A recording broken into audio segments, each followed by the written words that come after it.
안녕하세요. 안녕하세요. 대터의 주간 환율 전망이 돌아왔습니다. 이번 주에도 재택근무 때문에 언택트로 진행하고 있습니다.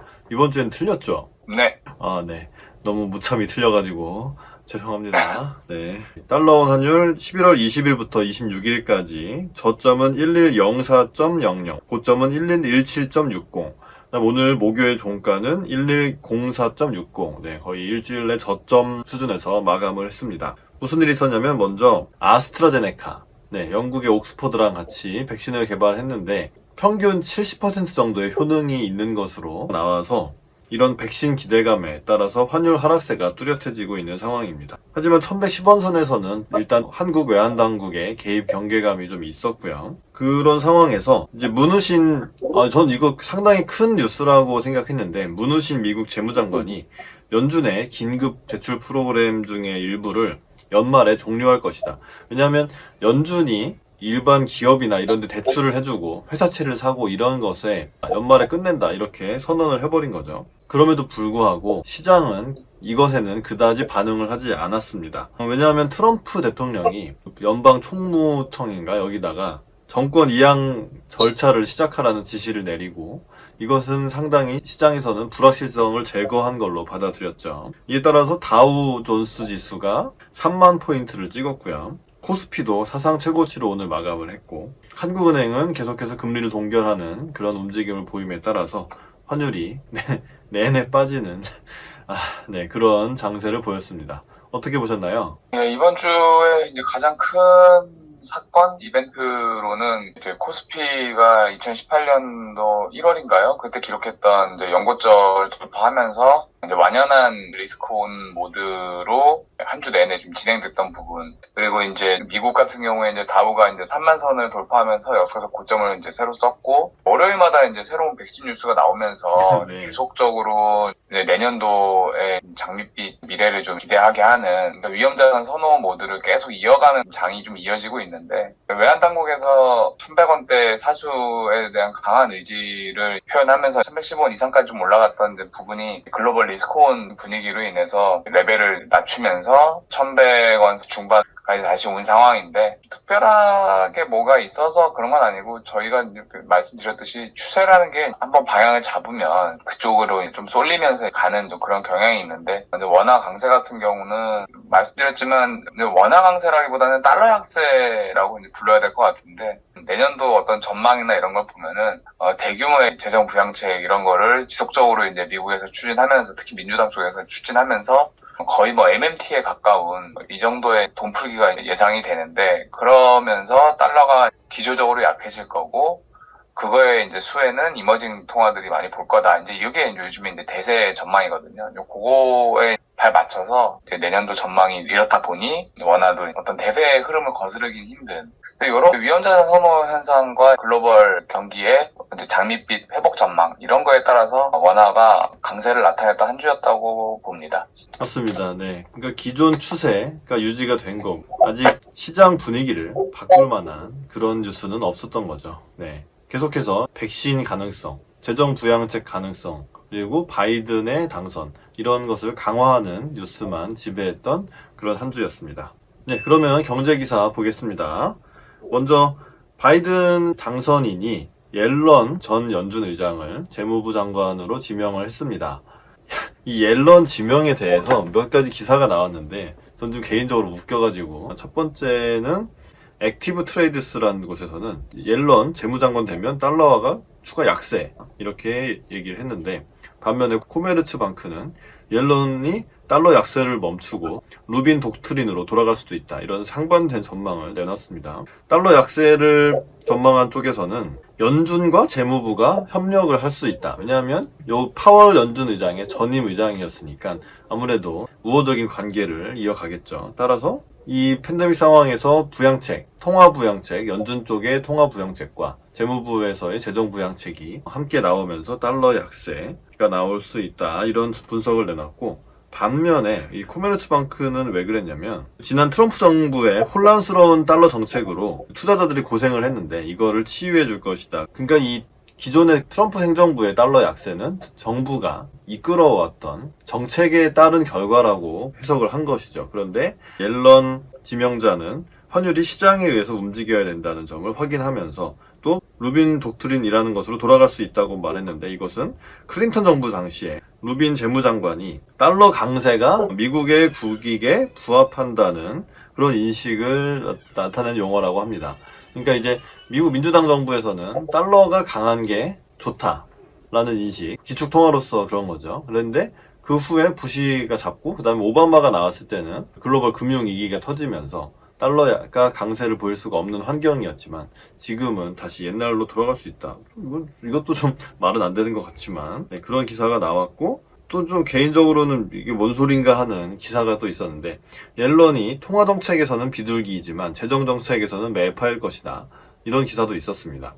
이건 뉴욕타임즈에 나온 기사인데요. 옐런이 미국의 재정 부채에 대한 우려를 자주 표현했던 과거가 있기 때문에 부채를 걱정한다는 것은 재정을 많이 안 푼다는 그런 것으로 해석을 해서 재정을 많이 안 푸는 매파일 것이다, 이렇게 뉴욕타임스가 보도를 했는데, 말이 안 되는 게 코로나 이전에는 그런 얘기를 할 수도 있었는데 지금은 코로나 상황이고, 옐런 전 연준 의장은 양극화와 또 이제 저소득층의 고통에 대해서도 충분히 얘기를 많이 했던 사람이기 때문에 전 재정을 많이 풀 것 같습니다. 네, 어떻게 보시나요?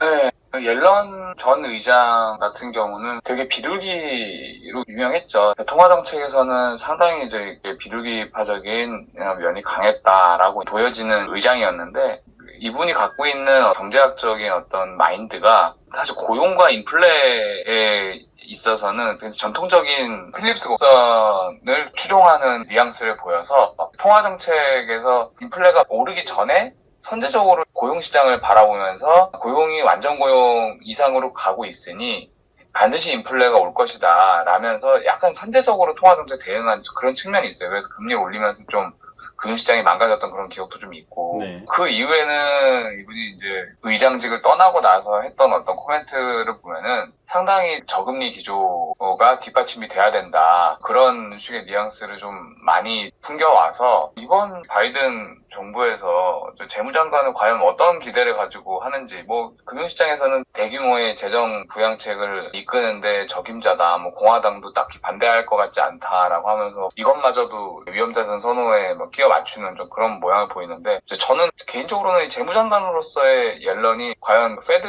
전 의장으로서의 옐런과 어떤 차이점을 보여줄지, 사실 이런 거는 저는 잘 모르겠어요. 이건 겪어봐야 될 것 같고, 이거에 대해서 뭐 지금 뭐 어떻게 예상하고 하는 거는 저는 크게 의미는 없다고 보거든요. 다만 이제 민주당의 기본 정책 방향이 대규모 재정 정책을 일단 전제하고 가는 거기 때문에, 그리고 그런 걸로 인한 재정 빵꾸나는 부분은 법인세 인상이나 부유층의 이제 소득세를 인상하는 좀 그런 방안으로 하고 있어서, 이런 쪽으로는 아마 그 옐런 전 의장의 방향과 좀 맞지 않나. 양극화를 좀 지향하고 세입을 좀 늘려야 된다, 어떤 이런 거에 있어서는 좀 방향을 같이 해서 오히려 통화나 이런 쪽 말고 재무장관으로서는 기업들한테는 조금 안 좋을 만한 어떤 오히려 그런 요인이 있지 않나.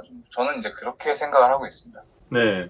저는 이제 세금 인상에 대해서는 뭐 옐런이 그런 기조로 추진할 수도 있지만, 세율 문제는 상하원에서 다 통과가 돼야 되는 문제여서 좀 어렵지 않나, 이런 생각을 하고, 네. 그 다음에 결국 이 옐런이 지명돼서 시장이 환호를 하는 거는 이제 민주당 내 그 급진 좌파적인 엘리자베스 워렌 이런 사람들이 재무장관으로 거론이 됐던 적이 있는 것 같은데, 그런 사람이 아니라 기존에 했던 익숙한 사람이 돼서 반갑다, 약간 그냥 이런 수준이라고 생각이 듭니다. 네, 뭐 어떻게 할지, 얼마나 할 수 있을지는 지켜봐야 될 문제지만 크게 나쁜 뉴스가 아니니까 좋은 뉴스였다, 이 정도로. 그리고 해석은 분분한 상황이다, 이렇게 보시면 될 것 같고, 다음 기사 보겠습니다. 자, 모건 스탠리에서는 미국 증시의 조정 여건이 무르익어서 연말까지 12% 정도 하락할 수 있다, 이런 저희가 좋아하는 조정론이죠. 네. 근데 이 조정론이 안 맞아요. 현재까지는 계속 주식시장은 강세를 유지했기 때문에 이런 추세를 되돌린다고 상상하지 않는 사람들도 많이 있고 한데, 그래도 이런 이야기는 꾸준히 나오고 있다는 점에서 소개를 일단 드립니다. 모건 스탠리면 뭐 미국의 유수의 투자은행이고, 여기에 마이크 윌슨이라는 최고 투자 책임자가 연말 이전에 마지막 가파른 투매로 S&P 500 지수가 12% 하락할 수 있다고 예상을 했습니다. 현재 눈에 띄는 점은 전 세계 투자자들이 거의 모두가 강세론적인 관점을 보이고 있다. 그리고 2021년에 약세를 보일 거다라는 그런 주장은 찾기가 힘든데, 하지만 가격 움직임은 힘이 다 빠진 것으로 보이고 시장에 조정 여건이 무르익었다. 뭐 무슨 근거로 말했다는 얘기는 없습니다. 네. 그래서 재무부의 그 긴급 대출 프로그램을 종료하겠다는 결정과 또 이 시장에 한쪽으로 쏠린 포지셔닝을 볼 때 하락폭이 커질 수 있다라고 주장을 했고요. 이제 결국 백신이 그동안은 기대감으로 존재했던 건데 이제 백신이 실제로 뉴스로 나오고 있기 때문에 고전적인 방법으로 뉴스에 주식을 팔아라, 이런 조정이 시작될 가능성이 높다고 강조를 했습니다. 하지만 뭐 장기적으로는 주식시장은 강세를 보일 테니 저가 매수를 하라고 조언을 했네요.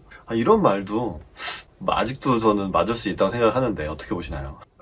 일단은 올해 하반기부터는 끊임없이 위험자산 조정, 특히 주식시장이 과매수 구간에 있다 라는 조정을 좀 꾸준히 해오고 있는데 결론적으로 하반기 내내 풀렸다고 얘기할 수 있겠죠. 인정합니다. 결국은 코스피와 이제 미국 다우지수, 뭐 나스닥 모두 이제 역사적 고점을 다 갱신한 상황이고 당황스러운 부분은 있어요. 이게 아무리 봐도 이런 유동성 장세가 끌어올린 시장이 이렇게까지 지속이 될 수 있는지, 혹은 지속이 되더라도 어떤 이렇다 할 큰 조정 없이 점점 이 괴리를 키워가는 이 상황, 그리고 특히나 이제 최근에는 3차 확산이 글로벌리 대유행 단계에 들어섰고, 아무리 사람들이 이제 여기에 익숙해지고 학습 효과가 있고 크게 사망률 증가로 이어지지 않으면서 어떤 큰 고통을 수반하지 않는 질병이라 하더라도 결국은 이제 국가 차원에서 이렇게 통제하고 하는 거 보면은 이 질병이 미치는 파장이 작지 않다는 거는 이제 자명한 사실인데, 이럼에도 불구하고 금융시장, 특히 주식시장은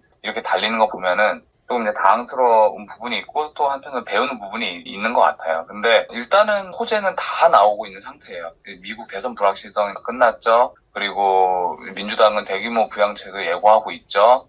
그리고 백신은 이제 종류별로 뭐 3가지가 이제 연속 3주 연속 나오고 있죠. 이 정도 나오면은 뭐 호재는 다 나온 거 아닌가요? 이런 프라이싱은 많이 돼 있고 굉장히 희망적인 상황을 가정한 상태에 지금 주식시장이 프라이싱을 하고 있는 상황에서 뭐 하나라도 이 시나리오가 이제 삐끗하면 그걸 빌미 삼아서 이제 조정이 나올 수 있는 상황이라, 뭐 모건 스탠리에서 이런 리포트를 내는 것도 뭐 사실은 되게 뭐 어려운 결정도 아니고 되게 쉬워 보이는 상황이죠. 많이 올랐기 때문에 이제 빠질 때다, 뭐 결국 이런 얘기니까. 그래서 사실 저도 뭐 언제 조정이 와도 이상할 거 없다는 얘기를 지금 몇 개월 동안 하고 있어서 딱히 이 기사가 뭐 잘못됐다, 좀 아닌 것 같다, 이런 생각은 안 되고, 조정이 와야 되는 시기가 이미 지나지 않았냐, 저는 이제 개인적으로 그렇게 생각을 하고 있습니다. 네, 동의합니다. 결국은 이 코로나 팬데믹 상황이 유지가 되면 계속해서 부양책 기대감이 있고, 그러니까 오히려 자산 가격 인플레는 계속 벌어지는 상황이 유지가 되고, 거꾸로인 것 같아요. 그래서 코로나를 잡아가기 시작하면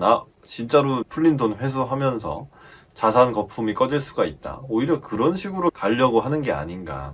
만약에 네. 일부 백신이 실패를 하면 그럼 오히려 부양책이 유지가 되겠든 아니면 더 센 부양책이 나오거나. 왜냐하면 이 백신이 나와서 기본적으로 경제가 정상화를 될 때까지 시간을 벌어주기 위한 게 이제 그 각국 정부의 노력이었는데, 백신은 현재 잘 나오고 있고 역발상을 좀 더 해야 되는 그런 시기가 아닌가, 뭐 이 정도로 말씀을 드려야 될 것 같네요. 아무튼 매주 이런 조정론, 거품론에 대한 기사도 꾸준히 나오고 있으니까 참조하시면 좋을 것 같습니다. 자, 다음 주 환율 전망해 보겠습니다.